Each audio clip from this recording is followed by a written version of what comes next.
kenapa harus kerjasama dengan iblis gitu loh Tuhanmu itu? Nggak ada di sini kerjasama dengan iblis, Sob. Lah, Maksud kenapa harus daripada- diserahkan kepada iblis kalau orang mau taubat kok malah diserahkannya kepada iblis Ini bukan justru kepada karena- Tuhan? Baik, ini justru bukan karena dia mau bertobat, Sob. Ini justru karena orang tersebut ya merasa bahwa itu adalah satu perbuatan yang tidak berdosa. Seperti dikatakan ini loh. Saya prihatin mendengar berita bahwa ada dosa percabulan yang sangat memalukan. Sob, sebentar, Sob. Ini apa rule-nya? Aku bertanya atau kau nanya? Tanya jawab. Gini, Sob. Ah. Kenapa kamu kok nggak live begitu? Ada apa denganmu? Apakah umat muslim sudah sepi meninggalkan? Tadi aku live ya Dis ya. Cuma ya pengikutmu di situ kepanasan, di report, akhirnya rungkat. 2 kali rungkat aku. Begini, Sob, kamu rungkat itu karena apa? Karena kamu memfitnah, karena kamu melakukan kebohongan dan kedustaan. Yang bohong-bohong dalam segala hal itu kau lah. Oke, Sob, apa yang mau kita bahas, Sob, kira-kira, Sob? Banyak. Mau yang kutanyakan sama kamu ini banyak, Dis. Apa, Sob? Kamu nanya apa, Sob? Banyak. Pertama gini, Dis ya.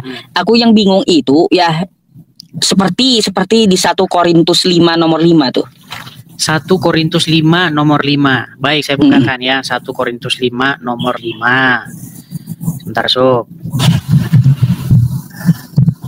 Tapi kalau kamu diblokir, di ban kok bisa masuk lagi ke live orang?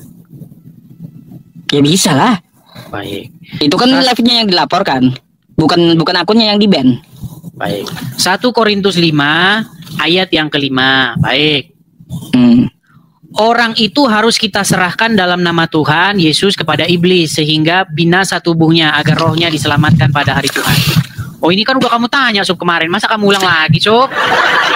Gini, aku nggak ngerti penjelasan kamu kenapa harus diserahkan kepada iblis gitu loh. Ya ini kan udah jelas, Sob, konteksnya, Sob. Jadi ini berbicara tentang dosa dalam jemaat. Gini ya, kadang-kadang bahasa-bahasa di dalam ini, dalam terjemahan yang TB, terjemahan yang biasa ini, TB ini, dia itu literal ya. Saya akan kasih, Sob, terjemahan yang lain. Misalnya terjemahan sederhana ya. Kita bacakan terjemahan sederhana Indonesia. Saya bacakan ya, dosa dalam jemaat.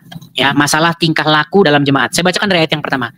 Saya sangat prihatin mendengar berita bahwa ada dosa percabulan yang sangat memalukan di antara kalian. Ini Paulus menulis surat nih kepada jemaat di Korintus. Yang bahkan jarang terjadi di antara bangsa-bangsa yang kafir sekalipun. Saya dengar ada seorang laki-laki yang mengambil istri ayahnya. Karena itu, kalian tidak pantas menyombongkan diri sebagai umat Allah yang hebat. Lebih baik kalian menangis. Lalu orang yang melakukan dosa itu harus dikeluarkan dari antara kalian.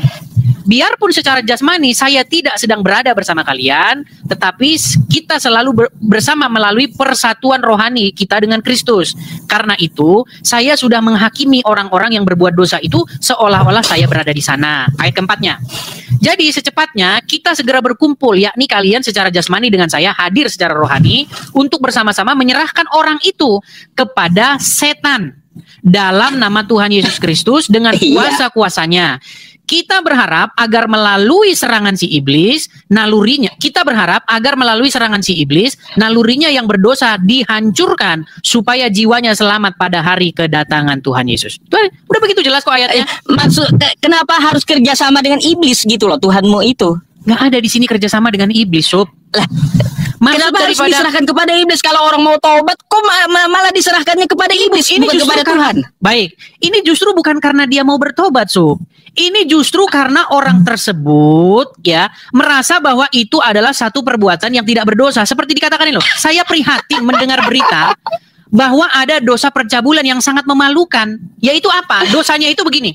Ada seorang anak, dia itu mengambil istri ayahnya. Ini kemungkinan ayahnya kayaknya nikah lagi nih. Ayahnya nikah lagi, punya istri lagi, kemudian anaknya itu mengambil istri bekas ayahnya itu. Nah, ini yang dikatakan sama Rasul Paulus bahwa ini perbuatan yang sangat tercela. Makanya karena sesuatu yang sangat tercela itu disuruh oleh Rasul Paulus, kalian tuh bagusnya menangis dan menyesali dosa kalian. Dan orang itu yang menjadi luka dalam jemaat itu, yang menjadi noda dalam jemaat itu, diusir dari situ, diserahkan kepada iblis. Begitu maksudnya, Sob. Diserahkan kepada iblis itu pengertiannya bukan berarti terus diambil kepada, enggak, maksudnya adalah dia itu diserahkan kepada kebinasaannya itu kalau dia tidak bertobat. Ini kan dia tidak mau bertobat, ini dikatakan. It's simple. Jadi harus diserahkan kepada iblis gitu. Ya, Diserahkan kepada iblis itu artinya dia itu dikeluarkan dari jemaat. Jangan dia ada di dalam tengah-tengah jemaat karena dia akan membawa sebuah noda begitu dalam sebuah jemaat. Kenapa sih Dis ya? Kristen ini demen kali berurusan dengan iblis gitu loh. Ya, Kenapa gitu loh? Demen kali berurusan dengan iblis tuh kenapa gitu? Baik. Jadi intinya Sob, yang saya jelaskan ini, puas atau tidak puas kamu, ini artinya menjadi sesuatu yang sudah jelas, sudah dipahami oleh orang-orang Kristen. Masalah kamu tidak memahami itu ya, itu terserah kamu. Begitu Sob. Nah, boleh saya bertanya balik mengenai ini? Kau nanya apa? Baik. Nanya apa kau? Oke, sekarang saya tanya Sob. Betul atau tidak Sob? Ini mengenai yang mengambil istri yang bekas orang lain. Di Sob, di dalam hukum Taurat itu ada satu perintah berkata begini, jangan mengingini istri sesamamu. Betul? Terus? Oke, benar nggak Sob bahwa umat Muslim mengklaim bahwa umat Muslim lah yang mengajarkan ajaran Yesus, ajaran di dalam Injil? Nah terus? Oke, saya konfirmasi dulu, betul nggak itu statementmu? Bahwa justru umat Muslim lah yang menjalankan ajaran Yesus, ajaran Injil. Ya iyalah. Oke, kalau begitu maka yang dilakukan di dalam agama Islam itu adalah sesuai dengan hukum Taurat. Artinya tidak mengingini istri sesamanya, betul? Lalu bagaimana mungkin Allah dan Muhammad sama-sama mereka mengingini istri, menjadi dalang bagi Muhammad untuk mengingini istri orang lain? Yang di mana? Yang mana? Baik. Sekarang begini, Sob. Betul tidak? Oke, betul tidak bahwa Muhammad punya anak angkat yang bernama Zaid? Zaid. Terus? Oke. Betul tidak Muhammad menikahkan Zaid atau dia bahkan memilihkan jodoh untuk Zaid? Betul. Terus? Siapa namanya? Terus? Namanya siapa? Zainab. Ya, Zainab. Baik. Sob, jodoh dipilihkan oleh Rasul. Anak-anak angkat Rasul. Terus? Kalau jodoh dipilihkan oleh Rasul, maka rumah tangga itu baik nggak, Sob? Ya iya, seharusnya baik. Oke, nyatanya rumah tangganya hancur atau baik? Ya, rumah tangganya enggak lama. Hancur, betul? Terus? Artinya, Muhammad tidak pandai memilihkan orang jodoh, betul? Bukan kayak gitu. Yang menjalankan bukan Nabi. Kocak. Apa urusannya dengan Nabi? Oke. Yang menjalani Zaidnya, bukan Nabi Muhammadnya. Kemana sih otak kau Dis? Aduh. Gini Sob, kamu kan seorang Muslim yang sekarang lagi naik daun nih. Seandainya Rasulullah Muhammad memilihkan kamu seorang jodoh, menurutmu jodoh yang dipilihkan oleh Muhammad itu akan membawa rumah tangga yang sakinah mawadah warahmah nggak? Oh ya, jelas baik. Tetapi ini yang saya bilang, keyakinan umat Islam itu ternyata sering bertolak belakang dengan apa yang akan terjadi. Umat Muslim sangat yakin kalau Muhammad yang memilihkan jodoh pasti rumah tangga baik. Ternyata itu terjadi kepada Zaid. Zaid dipilihkan jodoh oleh Muhammad, ternyata jodoh yang dari Muhammad itu tidak membawa kebaikan dalam rumah tangga. Yang ada bertempur, piring terbang, gelas terbang. Betul? Terus? Betul tidak mereka? Kau mau menyalahkan Nabi kalau begitu? Saya tidak gini, artinya yang saya persoalkan begini. Kenapa Rasulullah yang kalian yakini sebagai orang yang baik, suri tauladan yang benar, pilihan dia itu pasti baik, ternyata tidak sesuai dengan kenyataan. Ternyata jodoh yang dipilihkan Rasul malah justru membuat rumah tangga itu berantakan. Emangnya ada Nabi menjamin? Ada gitu. Waktu dia menikahkan Zaid itu ada menjamin Nabi gitu. Oke, jodoh pilihan Rasul terbaik nggak? Iya, itu asumsi kau berarti. Oke, makanya saya tanya. Dalil mana dalil mana dalil? Makanya saya tanya. Dalil mana dalil? Oke, makanya saya tanya. Jodoh yang dipilihkan oleh Rasulullah, jodoh yang terbaik tidak daripada pilihan orang-orang lain? Des orang yang jalanin ya, dia hanya rekomendasi. Orang yang jalanin udah lepas tangan gitu, nggak bisa disalahkan yang rekomendasikan. Oke, artinya jodoh yang dari Rasulullah itu ternyata tidak membawa rumah tangga menjadi sakinah mawadah warahmah. Bukan, nggak bisa kita salahkan nabinya yang menjalani. Saya nggak nyalahkan Nabi. Bukan, saya tidak nyalahkan Muhammad, Sob. Yang saya salahkan adalah pandangan kalian bahwa kalau Muhammad yang memilihkan, Muhammad yang melakukan tindakan, seharusnya kalian meyakini bahwa itu akan baik, membawa kepada kebaikan, betul?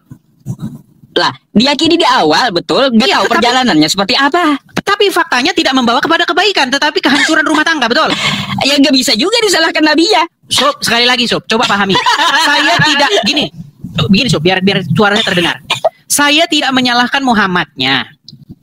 Yang saya salahkan adalah pandangan kalian tentang apa yang dilakukan Muhammad itu pasti akan membawa kebaikan.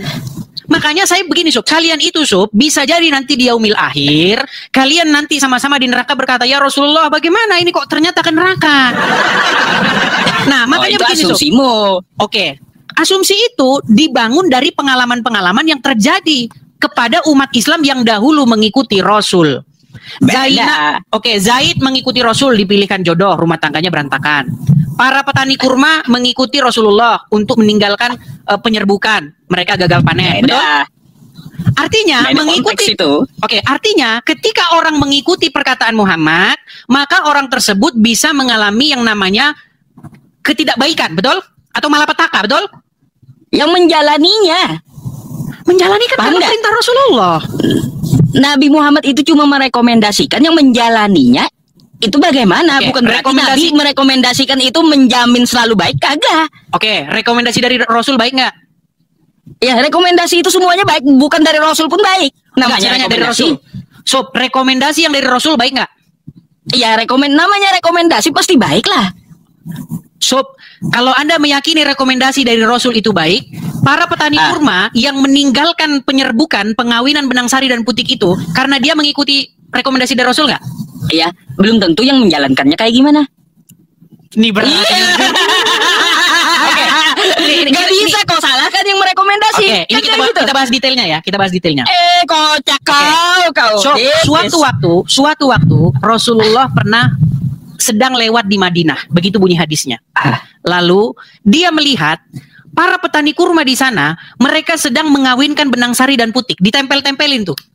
Biar apa? Biar banyak buahnya. Lalu Rasulullah melihat hal itu dan berkata, apa yang mereka lakukan itu hanyalah perbuatan yang tidak ada gunanya. Jikalau itu pohon kurma dibiarkan begitu saja, maka pohon kurma itu akan berbuah dengan baik-baik saja. Nah, ketika mereka mendengarkan perkataan dari Rasul tersebut, karena Rasul yang bilang, karena Muhammad yang bilang, maka perkataannya itu dijalankan, betul? Terus? Akhirnya ternyata yang terjadi kepada pohon-pohon kurma mereka, yang terjadi kepada tanaman mereka, pohon kurma tersebut tidak berbuah dan mereka mengalami gagal panen, betul? Pertanyaannya, ada nggak Nabi menjamin? Pasti bagus. Baik. Artinya ketika dia melakukan apa yang dikatakan oleh Muhammad, dia malah ketiban sial, gagal panen, betul? Kan nggak ada jaminan kan dari Nabi? Tidak ada jaminan. Makanya saya bilang teman-teman, mengikuti Muhammad. Ini Yusuf PI bisa Nabinya disalahkan. Nah, artinya menurut Yusuf PI, mengikuti Muhammad tidak ada jaminan akan menuju kepada kebaikan. Bukan rekomendasinya itu bukan ada jaminannya, tapi kalaunya seperti masalah Islam ya, masalah Islam, masalah agama, itu pasti ada jaminannya. Kullu ummati yadkhulunal jannah illa man aba. Semua umatku pasti masuk surga, jaminan itu namanya. Gak ada Nabi Muhammad waktu menyerukan pohon kurma tersebut menjamin, gak ada. Sekalipun umat muslim berzina dan mencuri, asal dia mengucapkan 2 kalimat syahadat masuk surga. Gak boleh berzina dan mencuri, gak boleh. Sekalipun berzina dan mencuri tetap masuk surga. Nggak boleh, berzina dan mencuri nggak boleh. Coba. Sob, saya bukan bilang berzina dan mencuri. Yang saya bilang begini. Rasulullah menjamin orang masuk surga bagi siapapun yang mengucapkan 2 kalimat syahadat. Betul atau salah? Sob, kayaknya ada kendala di perangkatmu, di mikrofonmu. Sorry. Sudah? Halo? Iya, Des, ya. Lanjut. Ini bukan masalah larangan, Sob. Begini. Menurut Muhammad, barang siapa yang mengucapkan la ilaha illallah Muhammad Rasulullah, masuk surga dia. Betul? Terus? Sekalipun dia berzina atau mencuri, betul? Lalu? Iya, betul atau salah? Betul. Artinya di dalam agama Islam yang penting itu adalah mengucapkan syahadat. Walaupun dia mencuri, walaupun dia berzina, tetap masuk surga, betul? Oh, enggak semudah itu. Ada coba dengarkan. Dengarkan. Man qala la ilaha illallah Muhammadur Rasulullah dakhala jannah. Dakhala jannah. Mengucapkan la ilaha illallah Muhammadur Rasulullah dakhala jannah. Semua umat Muhammad sallallahu alaihi wasallam masuk surga. Nabi yang mengatakan, datang sahabat bertanya, wa in zana, wa in saraf, bagaimana kalau dia berzina? Bagaimana kalau dia mencuri? Kata Nabi, wa in zana, wa in saraf, dia berzina, dia mencuri, tetap masuk surga. Berzina, mencuri, masuk surga. Artinya, Sob, Kamu ngerti nggak hadis itu tentang apa? Tentang bagaimana orang akan masuk surga dengan mengucapkan 2 kalimat syahadat. Salah. Ya, Bapak Ibu Saudara yang dikasihi Tuhan Yesus Kristus, kita baru saja bersama-sama menyaksikan video diskusi yang sangat menarik ya antara Edis TV dan Ustadz Yusuf PI. Sebuah perbincangan yang membuka wawasan kita tentang perbedaan keyakinan teman-teman ya. Dalam video tadi kita melihat ya bagaimana Ustadz Yusuf PI mengajukan pertanyaan mengenai ayat Alkitab 1 Korintus 5 ayat 5. Dan dia menuduh bahwa Allah orang Kristen itu tidak esa, melainkan banyak teman-teman sekalian. Tuduhan lain juga tadi dia lontarkan ya, bahwa umat Kristen menyembah manusia. Namun teman-teman sekalian, kita juga menyaksikan bagaimana Edis TV dengan bijaksana ya, dan berlandaskan firman Tuhan yang tertulis dalam Alkitab, menjawab setiap pertanyaan yang diajukan. Penjelasan yang menurut saya mudah dipahami teman-teman sekalian. Dan ketika Edis TV balik bertanya mengenai iman Ustadz ini, kita melihat tadi ya bagaimana Ustadz ini tampak kesulitan menjawab ya. Dia kelihatan bingung teman-teman sekalian. Saudara sekalian, setelah menyaksikan video ini, saya pribadi merasa bahwa Ustadz Yusuf ini perlu menggali lebih dalam lagi tentang Alkitab sebelum bertanya atau berdiskusi ya. Ilmu dan pemahamannya tentang Alkitab menurut saya masih kurang dan perlu ditingkatkan ya, sehingga tidak timbul kesalahpahaman seperti yang dia tuduhkan bahwa umat Kristen menyembah manusia ya. Mari teman-teman sekalian kita doakan Ustadz ini ya, agar beliau tergerak hatinya untuk lebih banyak belajar tentang Alkitab ya, agar beliau menemukan kebenaran di dalamnya, bertobat dan menerima Yesus Kristus sebagai Tuhan dan Juru Selamat ya.